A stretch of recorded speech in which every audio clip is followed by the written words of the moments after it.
Apa? Firon Jilid 2? Sungguh, mantu kurang ajar kamu nih ya. Pekik Bu Indah sambil megap-megap dadanya. Lah, kelakuan kalian aja melebihi sadisnya Firaun. Kurasa julukan itu pantas untuk kalian. Gimana? Harusnya bangga dong jadi Firaun yang selanjutnya. Kan Firaun terkenal tuh. Harusnya ibu bangga, karena sebentar lagi ibu pasti terkenal. Seloroh Nia mengejek. Adi semakin geram. Hendak ia memarahi istrinya, tapi langsung kicep di saat Nia langsung membentaknya. Apa? Mau balas apa lagi kamu, Mas? Harusnya kamu tuh malu. Jadi suami tak pecus nafkahi istri. Malah mau sok-sokan selingkuh lagi. Aku jadi kasihan sama Sinta Antara. Dia bakal jadi ngenes sama kayak aku. Sergan dia langsung. Dan sukses membuat Adi tutup mulut tak berkutik. Bahkan Adi sampai dibuat tremor saat dituduh selingkuh oleh istrinya. Lah padahal iya. Tapi entah mengapa Adi takut sekali kelakuan nakalnya ketahuan. Padahal niatnya hanya diam-diam. Melihat suaminya tak berkutik, Nia pun berlalu masuk ke dalam kamarnya. Plak! Aduh Bu, Ibu apain sih mukul aku? Sakit tahu. Pekik Adi mengaduh. Tadinya ia yang melamun langsung sadar seketika ketika mendapat pukulan di lengannya. Kamu kenapa diam saja, Adi? Lawan dong istri kamu itu. Jadi suami itu jangan lemah. Jangan mau kalah sama istri kamu itu. Udah sana ambil makanannya. Ibu lapar. Sepertinya makanan yang dibawa Nia enak. Dari baunya saja udah sedap betul. Ketus Bu Indah. Adi mendengus kesal. Udahlah Bu. Kita makan apa yang ada aja. Bukankah tadi ibu udah masak untuk makan malam kita semua? Udah makan itu aja. Jangan ganggu milik Nia. Kita memang salah karena selalu melupakan Nia di saat kita makan enak. Ucap Adi yang sebenarnya tak begitu merasa bersalah. Ia berkata begitu karena masih syok aja dengan tuduhan Nia yang tepat sasaran itu. Biar bagaimanapun, Adi sangat takut kalau istrinya sampai tahu belangnya. Gak mau. Ibu maunya makanan yang dibawa Nia. Ibu gak rela ya dia jajanin uang kamu seenaknya begitu. Harus dibagi dengan ibu. Bu Indah tetap pada pendiriannya. Ia mengira yang dibeli Nia berasal dari uang anaknya. Padahal memang iya. Tapi masalahnya uang itu hasil nyepet di ATM Adi. Sedangkan uang pemberian harian Adi selalu habis cenderung kurang untuk kebutuhan sehari-hari. Bukan. Itu bukan berasal dari Adi. Adi gak pernah tuh kasih Nia uang selain yang 25.000 itu. Sanggah Adi yang tahu betul uang harian sebesar 25.000 itu selalu habis. Bahkan sering kurang lantaran apa-apa sekarang serba mahal. Lah iya ya, uang belanja harian selalu habis. Kira-kira Nia dapat uang dari mana ya untuk beli makanan enak itu? Sahut Bu Indah ikutan bingung sekaligus heran. Adi pun mengendikkan bahunya tanda tak tahu. Plak! Lagi, Bu Indah memukul lengan Adi cukup keras. Aduh Bu, kok aku dipukul lagi sih? Pekik Adi mulai kesal. Cukup panas dan perih hasil karya tangan ibunya tersebut. Ibu yakin? Pasti Nia yang udah nyolong duitmu yang 2 juta itu kata Bu Indah merasa yakin sekali. Yang ibu katakan benar juga. Karena dari mana Nia dapetin itu semua? Adi pun mulai terpengaruh. Padahal ia sudah hampir mengikhlaskan uangnya yang hilang itu. Tapi tidak jadi saat kemungkinan uangnya dapat kembali lagi. Dan kepalanya mulai ngebul saat membayangkan uangnya telah dicuri Nia dan dihambur-hamburkan seenak jidat. Ya udah, ayo kita gerebek istrimu. Pasti dia yang udah colong tuh duit. Ibu tidak terima ya. Uangmu dibuat foya-foya sama dia. Ajak Bu Indah dengan semangat tempat 5. Adi menurut saja. Keduanya lantas berlalu dari ruang tamu dan menuju ke kamar Adi dan Nia. Brak! Pintu langsung dibuka kasar oleh Bu Indah. Monyet lo monyet gendut! Pekik Nia latah. Karena kaget dengan aksi ugal-ugalan sang mertua. Di saat Bu Indah membuka pintu. Bertepatan dengan Nia yang menikmati burger dan potongan ayam hot. Semalam Semakin melunjak aja kamu nih ya. Pekik Bu Indah semakin menyala-nyala matanya karena tersinggung dengan ucapan Naya tersebut.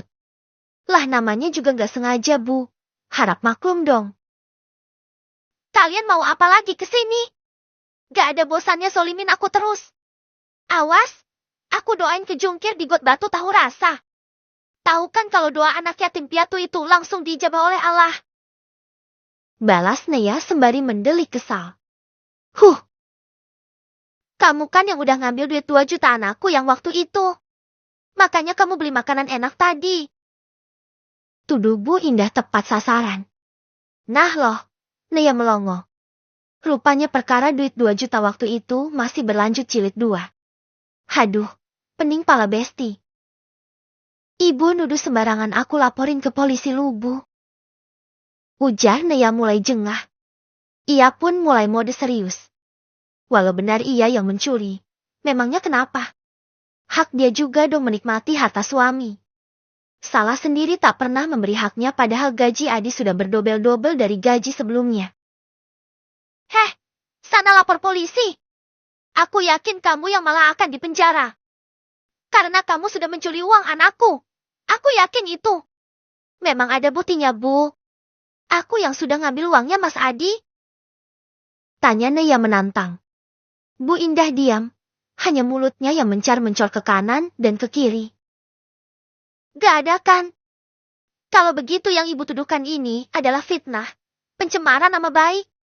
Aku bisa saja melaporkan ibu atas pasal 2 tersebut. Ancam Naya lagi. Adi pun mulai panik. Sepertinya istrinya itu sedang dalam mode singa. Bahaya, senggol sedikit bisa-bisa ditelan hidup-hidup. Ih, Bu, udah. Aku yakin bukan Naya yang ambil. Pasti uangnya digondol tuyul Mbak Yal. Udah ya, yuk keluar. Adi pun segera menarik paksa ibunya untuk keluar dari kamarnya.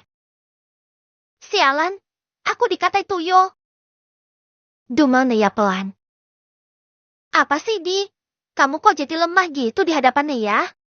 Harusnya kamu bisa dong tekan Naya. Buat dia patuh seperti sebelumnya. Ibu gak suka dia ngebantah terus. Sarkas Bu Indah misu-misu saat diseret Adi keluar. Adi pun garuk-garuk ketek. Emang Naya pernah patuh, Bu? Tanya Adi bingung. Seingatnya istrinya itu sedari dulu selalu barbar. Hanya saja untuk akhir-akhir ini kebarbaran Naya semakin ugal-ugalan.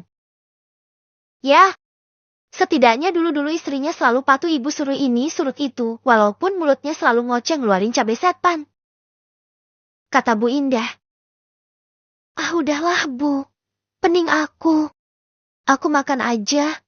Laparlah marah-marah terus dari tadi. Adi yang mulai lelah dengan drama kali ini pun memilih menuju ke meja makan. Rupanya di sana sudah ada bapaknya dan juga Aris. Kamu makan ayam dapat dari mana, Aris?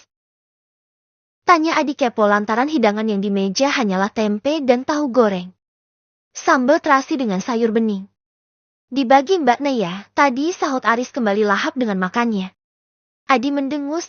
Dengan Aris Naya mau berbagi, sedangkan dengan dirinya malah tidak mau. Karena lelah terus bertikai.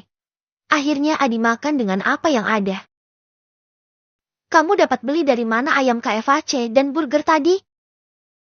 Tanya Adi saat ia kembali masuk kamar. Aku habis jalan sama Nanda tadi, terus dapat itu deh. Jelas Naya setengah benar setengah ambigu. Oh! Adi pun beroria. Ia berpikir makanan tadi pasti dibelikan Nanda. Keesokan harinya, Naya kembali keluar rumah seharian penuh. Setelah drama piring terbang tadi pagi karena Bu Indah kembali ngereol karena Naya yang malas mengerjakan pekerjaan rumah, akhirnya Naya berhasil kabur dan disinilah ia berada. Di dalam sebuah ban setelah ia kembali ngepet ATM suaminya. Kini Naya sedang menggenggam uang 20 juta di tas buluknya. Rencananya ia akan membuka rekening baru saja dan akan ia tabung uangnya di sana. Benar kata Nanda. Cukup beresiko menyimpan uang tunai dalam jumlah yang lumayan besar di dalam rumah mertua. Terima kasih Mbak. Ujar Naya setelah semua selesai urusan. Sama-sama Mbak. Terima kasih telah mempercayakan uang Anda di bank kami. Ucap pegawai bank. Nanda memilih bank lain karena bank yang lama sedang viral banyak dituyulin. Maaf ya mas, aku ambil semua uangmu. Kuanggap uang ini sebagai nafkah selama aku jadi istrimu. Gumam Naya sembari tersenyum bahagia. Kalau menjada dengan banyak uang begini rasanya Naya juga akan bahagia. Sampai saat ini Adi belum curiga mengenai atnya yang telah ditukar. Kebetulan juga Adi telah berganti nomor ponsel, sehingga ia tidak mendapatkan notif apapun dari pihak bank. Mungkin alam semesta memang sedang mendukung aksi Naya tersebut. Sehingga tanpa hambatan Naya bisa dengan mudah menukar kembali ATM suaminya itu. Aman. Gumam Naya setelah mengembalikan ATM suaminya ke tempat semula. Naya juga sudah menyimpan dengan baik buku tabungannya tersebut. Tadi sekalian Naya juga membuat M-Banking. Sehingga dengan mudah ia bisa mengecek rekeningnya tersebut kapan saja. Setelahnya semuanya beres. Naya pun membaringkan tubuhnya. Masa bodoh dengan mertua dan suami yang terus mengomel di luar sana. Kamu tidak mendapat jatah makan malam ini. Itu bentuk hukuman untukmu karena sudah malas-malasan dan keluyuran tidak jelas. Tukas Adi saat masuk ke dalam kamar setelah kenyang mengisi perut walau hanya berlaukan sederhana. Terserah. Lagian aku udah bosan makan berlaukan ikan asin. Sahut Naya acuh tak acuh. Sebelum pulang tadi Naya sudah makan, terus dia juga membeli jajanan untuk nyemil jika sedang lapar. Karena sudah ia tebak kalau endingnya akan seperti ini. Bukan sekali dua kali Naya tidak beri makan, udah sering malah. Jika Naya melakukan sebuah kesalahan, memanglah Bu Indah memberinya hukuman dengan tidak memberinya makan. Sungguh, definisi Firaun jilid 2 memang. Sika, walau cuma ikan asin, tapi bisa menghidupimu sampai setahun ini kan? Buktinya kamu tetap semok. Sarkas Adi tak suka dengan sikap Naya. Lah, emang cuma itu adanya? Bukannya aku gak bersyukur ya mas? Tapi masalahnya kamu lebih dari mampu kalau sekedar beli ayam sekilo untuk satu keluarga. Memang kamu pikir aku gak tahu kalau kamu udah naik pejabat? Salah. Naik jabatan maksud aku. Sahut Naya yang malah membongkar keculasan suaminya. Biarlah, Naya mau tahu bagaimana reaksi suaminya itu jika tahu ia sudah tahu salah satu kebohongannya. Sementara Adi sudah syok mendengar ucapan sang istri. Wajahnya berubah jadi pias. Dari manakah kamu tahu? Maksud aku, itu tidaklah benar. Elak Adi yang sebelumnya sudah keceplosan. Naya tersenyum miring melihatnya. Alah, gak usah bohong lagi mas. Aku udah tahu kalau kamu sudah naik jabatan menjadi kepala tim di sana. Tapi kamu sembunyiin dari aku. Kenapa? Takut aku menghabiskan uangmu? Bukan begitu. Gagap Adi yang tak bisa berkata-kata. Sungguh ia tak menyangka istrinya akan tahu. Tapi dari siapa? Kamu pasti bertanya-tanyakan dari mana aku tahu. Kalau penasaran, aku kasih tahu aja deh. Suaminya Nanda tuh juga karyawan di pabrik tempatmu kerja. Sampai di situ paham kan? Masa enggak? Seru Naya lagi. Adi pun menghela nafasnya gusar. Ya sudah ketahuan rupanya. Terus, kenapa memang kalau aku udah naik jabatan? Gak ada hubungannya juga kan sama kamu. Sudah ketahuan ini. Ya harus Adi hadapin lah. Sika, gila memang. Ini nih otak yang tak pernah mendapat pelajaran agama. Kamu udah beristri mas, penghasilan juga udah berjuta-juta. Masa kamu cuma jatah aku 25.000 doang? Mana dimakan satu RT lagi? Itu namanya suami zolim mas. Hati-hati mati nanti kamu langsung masuk neraka pakai jalur ekspres. Selora Naya mulai kesal. Untung ia sudah mencuri haknya. Jadi ia tidak sekesal saat pertama kali tahu Adi sudah naik jabatan. Jolim gimana? Orang kamu ku kasih makan setiap hari. Sanggah Adi. Lah ia kasih makan, tapi tidak layak. Aku akan mengerti kalau penghasilanmu pas-pasan. Tapi ini penghasilanmu hampir 10 juta. 10 juta mas, bukan 10.000. Kamu pelit sama aku tapi kamu royal sama keluargamu. Ingat Mas, setelah menikah, aku tanggung jawab utamamu, bukan mereka. Setelah semua kebutuhanku terpenuhi, barulah kau memikirkan keluargamu. Ucap Nea panjang kali lebar, supaya mata dan pikiran suaminya terbuka. Ya setidaknya sebelum mereka berpisah, Nea bisa mendapatkan nafkah yang layak dari suaminya. Ajaran dari mana itu? Itu pelajaran sesat Adi. Jangan dipercaya. Tiba-tiba Bu Indah meringsak masuk. Rupanya dari tadi Bu Indah menguping pembicaraan Nea dan Adi. Nea pun memutar bola matanya ke atas sampai juling. Benar-benar menyebalkan sekali mertuanya itu. Kalau si Nyonya ikut campurkan jadi gagal. Tahu sendiri suaminya itu masih ngetek ke ibunya. Ibu tenang aja. Aku udah tahu kok kalau yang dikatakan Nea itu sesat. Ujar Adi menenangkan ibunya. Sudah panas kuping Adi mendengar ibunya terus mengomel. Bu Indah pun tersenyum puas lalu menatap sinis pada menantunya. Dengar ya, Adi itu anakku. Dan seorang anak laki itu selalu dan harus berbakti kepada ibunya. Kamu jangan menjerumuskannya menjadi anak durhaka ya Nea. Mau dia naik jabatan atau tidak, jatahmu ya cuma 25.000. Ngerti kamu? Sarkas Bu Indah dengan mata mendelik tajam. Terserahlah. Malas aku debat sama Firun Jilid 2. Yang waras ngalah. Seloroh Nea meledek. Lihat di istri kamu itu, semakin kurang aja mulutnya. Bu Indah tidak suka Nea memanggilnya dengan julukan tersebut. Udah Bu, udah.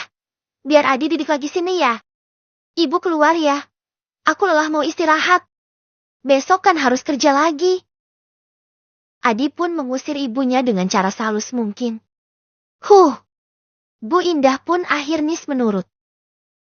Ingat ya, yang harus kamu utamain itu ibu, keluargamu. Bukan si Nea itu. Dia hanyalah orang lain yang kebetulan jadi istrimu. Dengus Bu Indah semabari melirik sinis pada Nea. Nea sendiri malah acuh tak acuh. Dengan santainya Nea kembali menselonjorkan dirinya di kasur dan memainkan ponsel miliknya. Iya Bu, iya. Adi ngerti. Sekarang Adi harus istirahat. Akhirnya Bu Indah pun benar-benar pergi dari kamar itu. Nek, tidak bisakah kamu bersikap baik sama ibu? Heran, sudah setahun di sini kalian tidak akur juga. Contoh tuh Bu Haji. Akur banget sama mantunya.